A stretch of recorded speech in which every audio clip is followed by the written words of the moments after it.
Hello everyone. Tonight we relax with the story of how to survive on a day when the Roman Empire is collapsing. One ordinary day. As you doze off on your rickety wooden bed, the world suddenly collapses around you. Overhead, black smoke billows from the distance like a giant hand strangling the sky.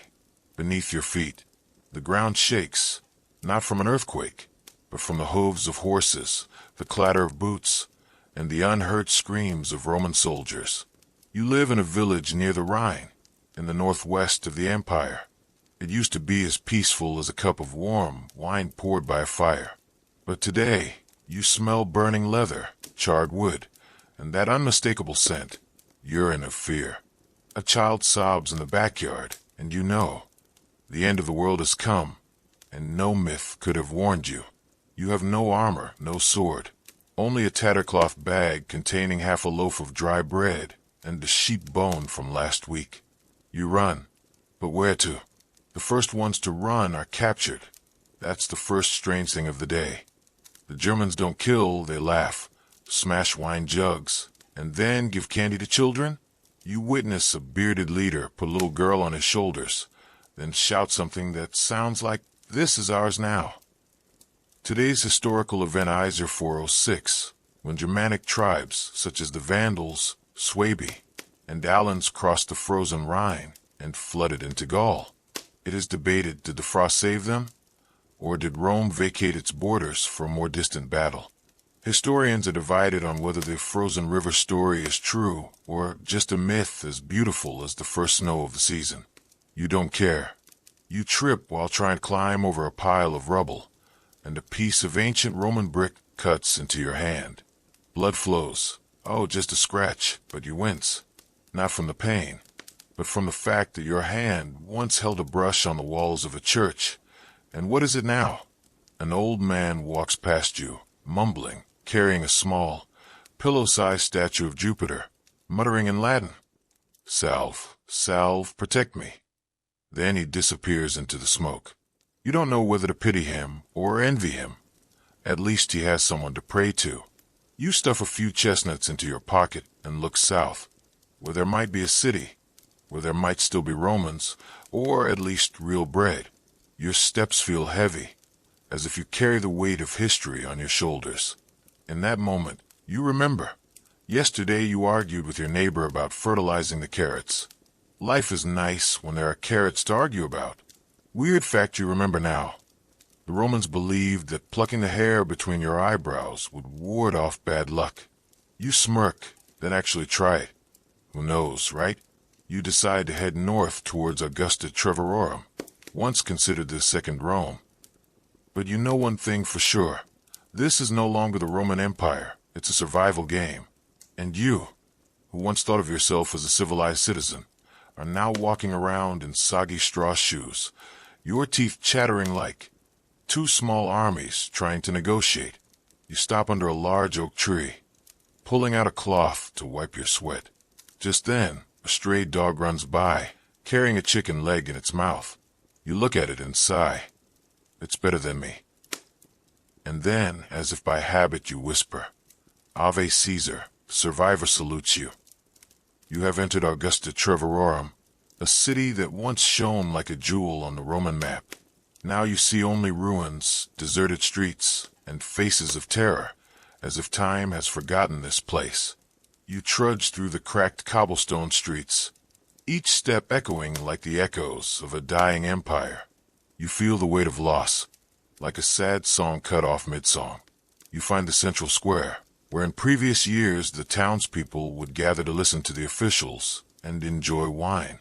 But today, instead, the sounds of quarreling, threats, and despair permeate every corner.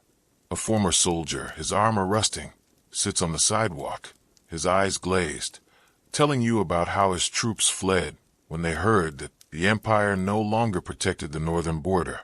One question that historians still debate is whether the city's decline was due to internal weakness, or simply because the pressure from the Germanic tribes became too strong. Stories vary, but one thing is certain. The city was no longer a center of power. In the middle of a makeshift flea market, you come across a strange sight. An old vendor wearing an eagle head mask, trying to sell badly damaged Roman artifacts, from broken crystal vases to pieces of paper with faded Latin inscriptions. It's strange that, even as the empire crumbles, people still find ways to hold on to the fragments of the past. It's a strange kind of thing, as if memory can protect you from death. You pick up a small piece of paper that has fallen to the ground, where the ink is faded, but the words are still legible. Will the Pax Romana return? You wonder if this question once kept the last Romans awake. A few passers-by look at you suspiciously, and you quickly learn a survival lesson. When people are starving and losing faith, truth no longer matters. Only the stronger or faster survive. You might recall something interesting. Roman cities had water pipes so complex that archaeologists are still debating how they were built and maintained over 1,500 years ago. But now, those pipes have become home to rats and other creatures no one wants to talk about. Before leaving the city, you come across a group of children playing pretend Roman soldiers, using old rags as armor.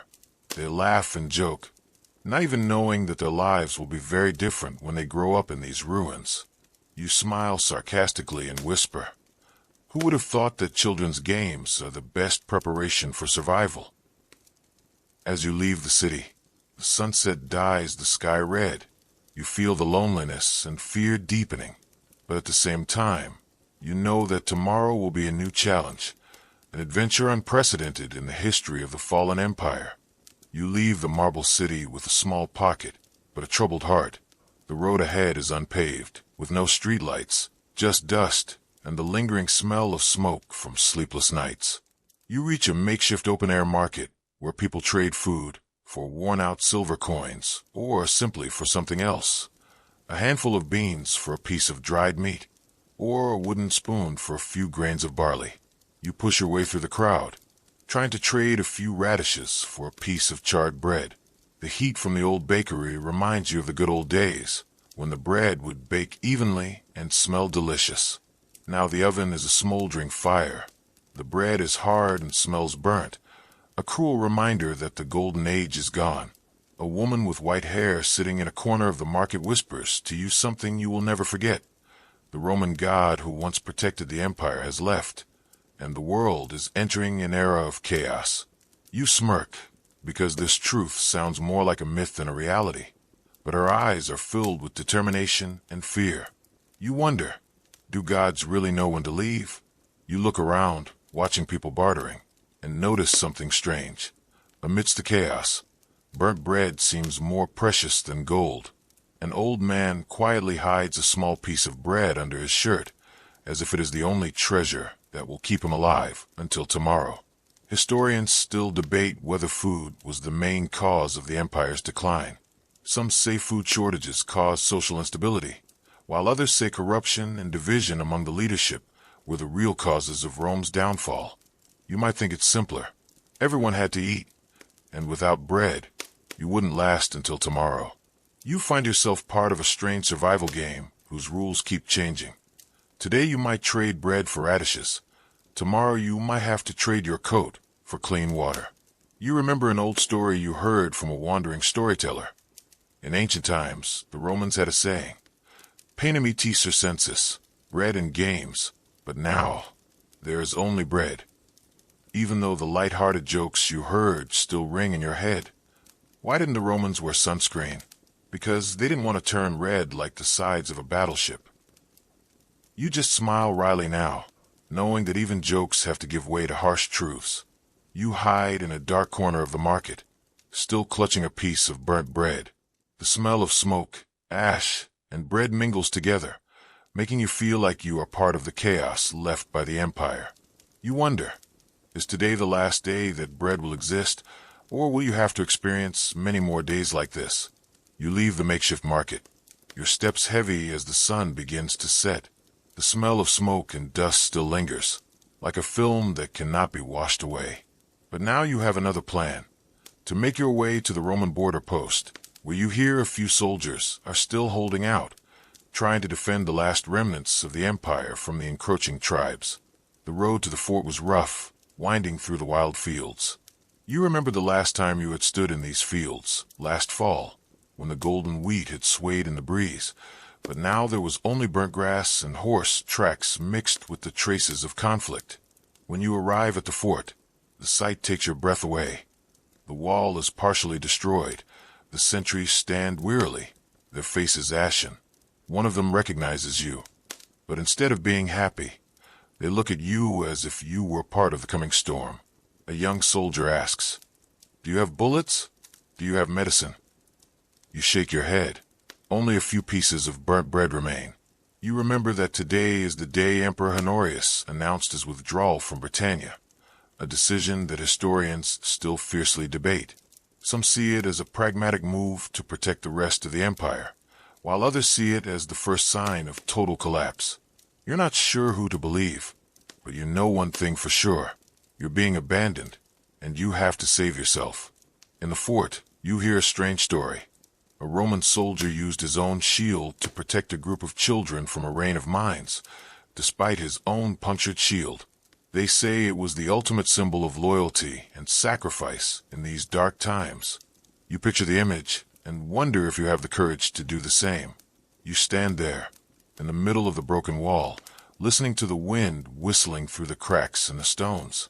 In front of you is a large wooden door, now rotten, as if waiting for you to open it and step into another world, a world you have never known. You take a bite of your leftover bread and recall a fascinating fact. Ancient Rome was the first place in the world to use cement to build massive structures, many of which are still standing after thousands of years. It's strange to think that, while these walls are crumbling, those bricks and cement are a testament to the longevity of humanity. You turn away from the station, telling yourself, "I can't rely on anyone anymore." But there's still a small flame hidden inside, a vague belief that you will find a way to survive this historic storm. You continue your journey, plodding along the rough dirt road, not knowing what lies ahead. The wind blows hard, carrying the smell of burning straw and the groans of the people who have lost all hope. You know you are entering the land of the Germanic tribes, enemies the Roman Empire has fought for years to maintain its borders. Before you is a small village nestled on the edge of the forest.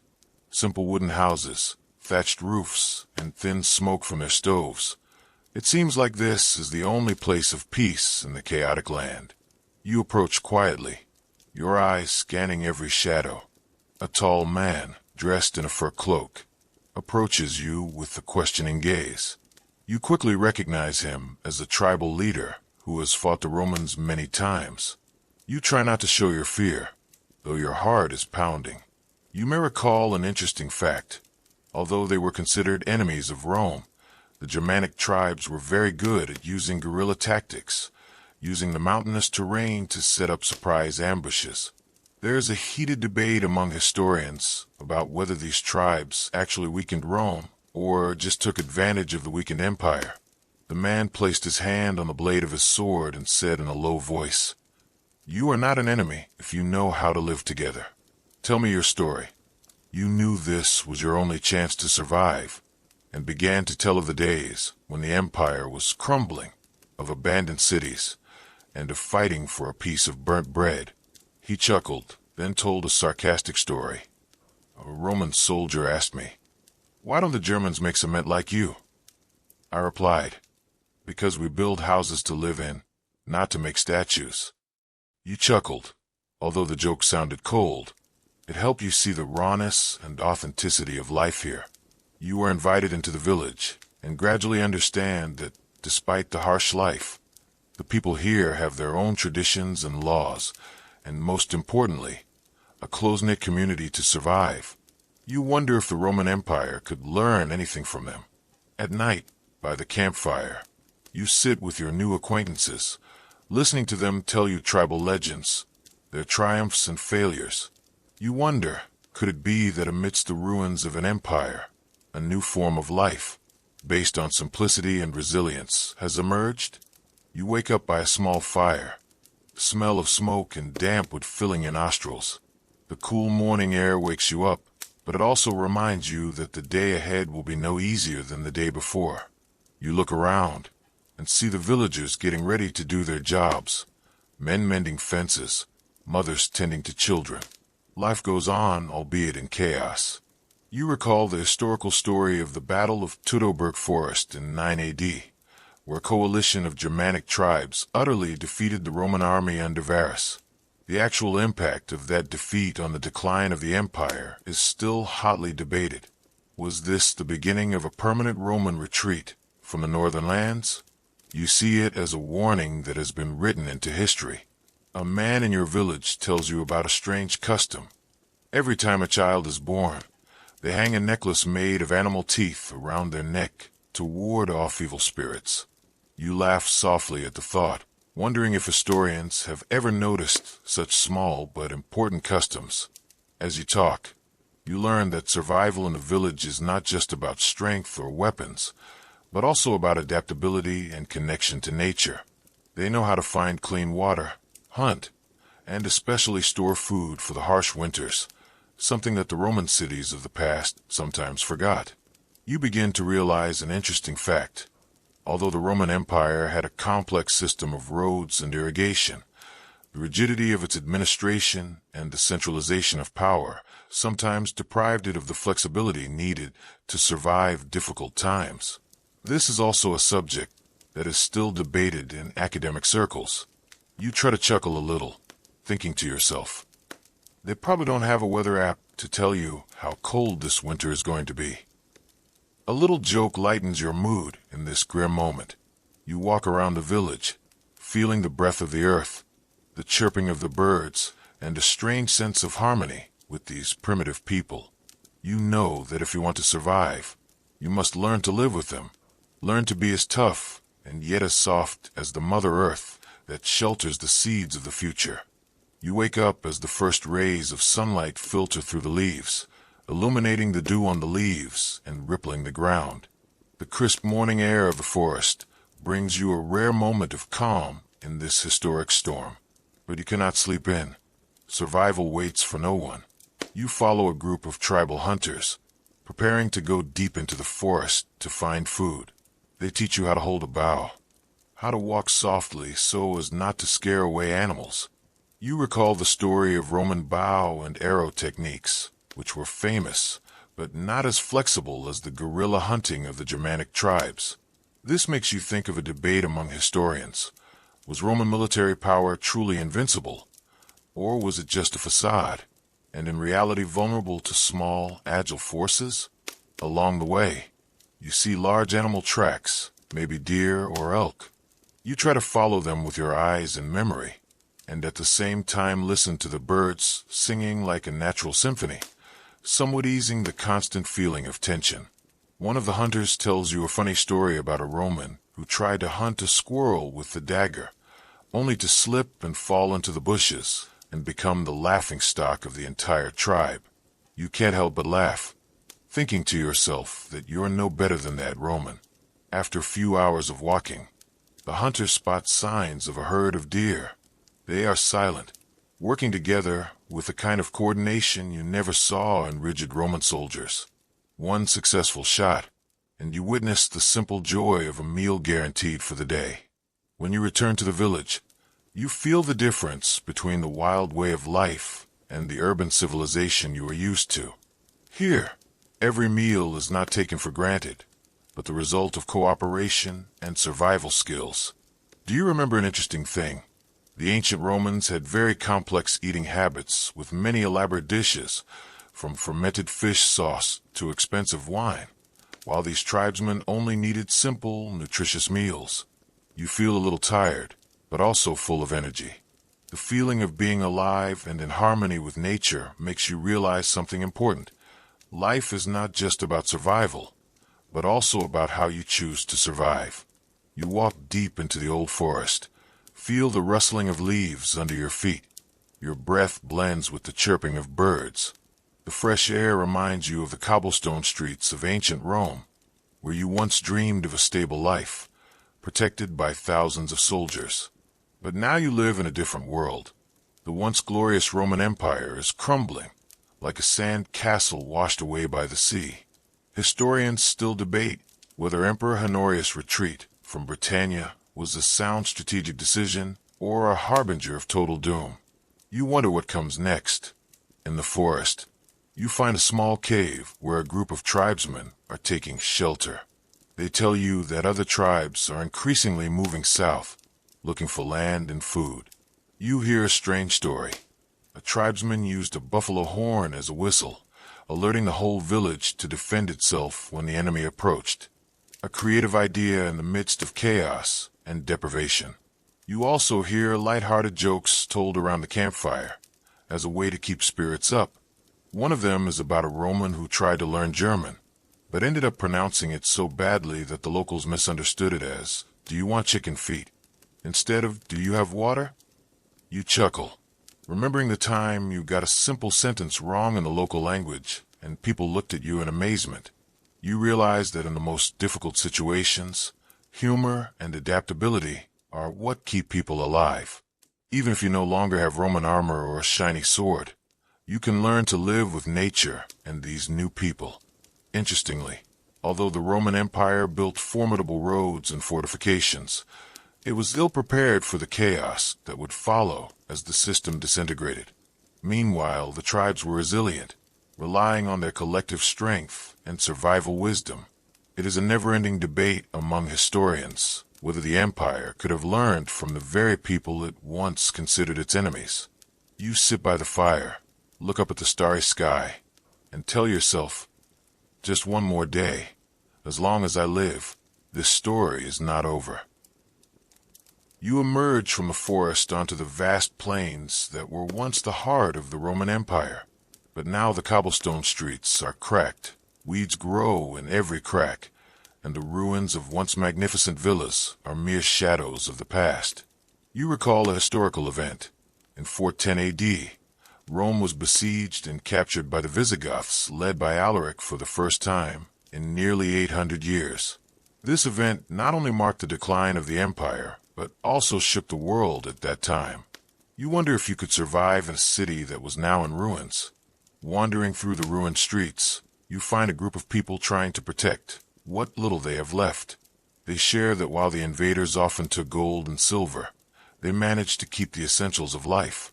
Seeds, tools, and books, things that could help them rebuild. You hear a strange story. A Roman soldier once used a stone statue of Jupiter as a hot head to make a makeshift helmet. This sounds funny, but shows creativity in times of hardship.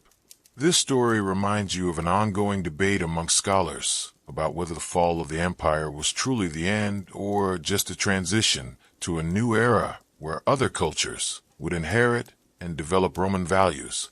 You can't help but smile when you think of the joke. The old Romans said, "If the city falls, don't forget your sunscreen." Remember that sunscreen that smelled like crocodile poop?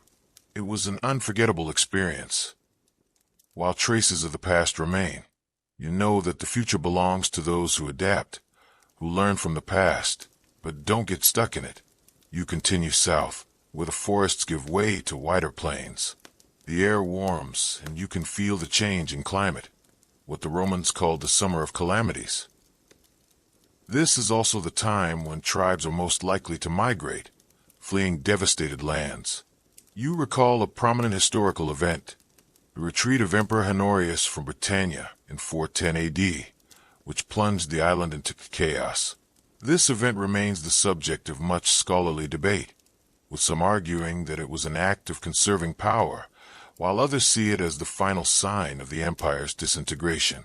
You pass through a small market where survivors trade food, weapons, and stories. You hear about a strange custom. People here often exchange hand-woven cloth as currency, because metal coins have become worthless in the chaos. An interesting adaptation that few outsiders understand. You chuckle when a shopkeeper humorously says, "We don't have Bitcoin here, but we have cloth coins. Enough to buy a meal and a night's story." The saying serves as a reminder that no matter how times change, people will always find ways to stay connected and exchange. You see clearly that in these days, survival was not just about physical strength, but also about the ability to innovate, adapt, and maintain community. The former Roman soldiers now had to learn to live alongside new tribesmen and allies, creating a strange hybrid society that both sides had to adjust to. You wonder whether the Roman Empire might have lasted longer if they had embraced change and learned from others, instead of trying to hold on to power at all costs. This is a topic that is still hotly debated among historians today. You sigh, walking on into the sunset, as the story of the greatest collapse in history continues unabated. You feel the heavy breath of time as you step into a small village nestled by a river. The gentle sound of water blends in with the sounds of simple life, but you know that behind the peaceful appearance lies a story of a challenging existence. A woman in the village tells you a story about a historical event. In the 5th century, Germanic peoples began to penetrate deep into Roman lands, bringing with them their own customs and traditions. This mixing changed the culture and way of life of the local people. Historians still debate the extent to which these groups blended or clashed. You also hear something strange. The locals believe that the stones on the riverbank can hold the spirits of their ancestors, and they often leave food next to them to ask for protection. You smile, thinking about how people have always found ways to connect with the past, even if the practices seem strange and mysterious. A funny conversation ensues when a village boy tells of the time he tried to catch a big fish with his bare hands, but ended up soaked to the skin, making everyone laugh. You also recall your own clumsiness when you first learned how to survive in this world. You realize that in every situation, small joys and humor are precious medicines to soothe the soul. Whether in the midst of a collapsed empire or a small village, people are constantly searching for light and life. You ponder an academic debate. Was the merging of Germanic tribes and Romans a cause of social progress, or just the inevitable disintegration of an empire? That question remains open. By the river, you take a deep breath, feel a rare sense of peace, and know that you must continue your journey. Continue to survive in this turbulent world. You move through vast moors where wild grasses grow wildly, covering stone tombs and the ruins of once prosperous houses. The air is a little muggy, and the smell of damp earth reminds you of summer afternoons back home, though you know that this is the vestige of a lost empire. You've heard a remarkable story. The Roman Empire once used a road system that stretched tens of thousands of miles, allowing armies and merchants to move quickly. But as the empire weakened, these roads were abandoned and became havens for bandits. Historians still debate whether this road system helped prolong the empire's life, or whether it was a double-edged sword that made it an easy target. A local resident revealed a strange fact. They often use small stones to mark their paths in the forest, but many times these stones have been taken by wild animals, making it more difficult to move. That makes you laugh, imagining a bewildered wolf or bear carrying the stones like a toy. You recall a joke you once heard about a Roman soldier who got lost and had to ask a local child for directions. The child pointed to a pile of horse manure and said, "Follow this, and you won't get lost." You chuckle, thinking that even the most seasoned warriors sometimes have to rely on luck. You feel like you're living in a world that requires not just physical strength, but also ingenuity and a sense of humor to survive. Whether the Roman Empire has lost its ability to adapt remains to be seen, but what's certain is that the strongest are not always the ones who survive the most. You continue on the trail, preparing for new challenges that await on this long and uncertain journey. You enter a small seaside village where old wooden boats are moored silently in the evening light. The sea breeze carries the scent of salt, mixed with the humidity of the ocean, reminding you of the peaceful days before the Roman Empire began to totter. You hear about a major historical event. The Romans built a network of ports across the Mediterranean, supporting trade and military operations. But as the empire weakened, many of the ports were abandoned, creating opportunities for pirates to thrive. Historians still debate how much piracy contributed to the empire's eventual collapse. You hear a strange story about a shipwright who used a special tree resin to waterproof his boat, a primitive but extremely effective technology. It is said that the resin was also used to heal wounds, a combination of science and legend. You chuckle when a fisherman in the village tells you, "Once I accidentally threw down my net and caught a fish so big that it made our boat tilt like it was drunk." Stories like these make you feel closer to the daily lives of the people here. You ponder an interesting academic debate. Was the decline of the Roman Empire due to the loss of control of the seas and the rise of pirates? The question remains unsettled, but you know that every wave that hits the shore tells a story. You look out to sea, quietly thinking that no matter how history turns, life continues like the waves that never stop crashing on the shore, bringing with them hope and undiscovered mysteries. You leave the fishing village and head inland where fields of corn and barley begin to appear in the dim light of dusk. The sense of damp earth and wild plants blend together, creating a feeling both familiar and strange, as if you were walking in the footsteps of your ancestors from thousands of years ago. You remember a historical fact. Roman farms were the foundation of the empire's prosperity, with irrigation systems and advanced farming techniques. But as the empire weakened, much of the land was abandoned, leading to severe food shortages. Historians still debate whether the collapse of this agricultural system was the main reason the empire failed to maintain its strength. You hear a strange story about a farmer who invented a special plow from an old axe, which doubled his productivity. It makes you smile, because even in the most difficult circumstances, people still innovate to survive.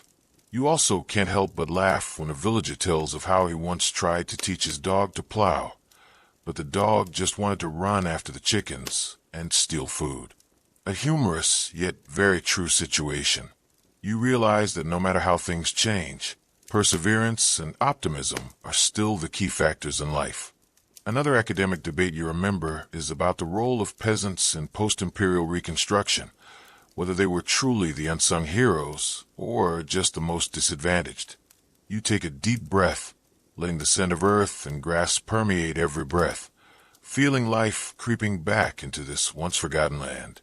You enter a small village perched on a hilltop, where the late afternoon sunlight tints the moss-covered thatched roofs with a golden hue. The cool air is tinged with the scent of burning wood from the lonely fires, creating a rare sense of peace in the chaotic world outside. You remember one final historical event. In 476 AD, Emperor Romulus Augustulus was deposed, which is considered the official end of the Western Roman Empire. Yet this event remains the subject of heated scholarly debate. Was it really the end, or just a transition into the Middle Ages? A question that historians today have yet to find a satisfactory answer to. You hear about something strange. The people here still keep the tradition of storytelling around the campfire, where they preserve memories and traditions through stories that are both true and magical. You smile at the thought that, in a world where you can easily get lost or forget, stories still light the way. An old man in the village told a funny story. In the old days, when Rome was still prosperous, they had soldiers wearing helmets with animal heads to scare the enemy. I think if they still wore helmets like that now, they would be chosen as the stars of a comedy show. You feel a sense of relief spread through you, realizing that even though the empire has fallen, its spirit and legacy live on in the hearts of its people. You walk slowly, watching the sunset, knowing that no matter what tomorrow brings, you have survived the darkest days of history. Now, as you listen to the wind rustling outside your window, drift off into a gentle, peaceful sleep. The stories of the past will fade into the background, but the lessons of resilience and adaptability will stay with you. Over the course of 15 episodes, you've been transported into the turbulent world of the final days of the Roman Empire. You've seen the fall of a great empire not as a single event, but as a continuous chain of events where survival required creativity, resilience, and adaptation. You've been told stories that are both humorous and surprisingly historical, from the sieges of Rome to the simple life of the countryside and the seaside. This journey is not only a return to the past, but also an awareness of how humans face the challenges and constant changes of history. Although history is still full of endless debates, the greatest lesson is that even when empires collapse, the human spirit endures and finds a way to survive, to rebuild from the ashes. Thank you for coming along on this journey with me. Now, let your soul drift gently into a peaceful sleep.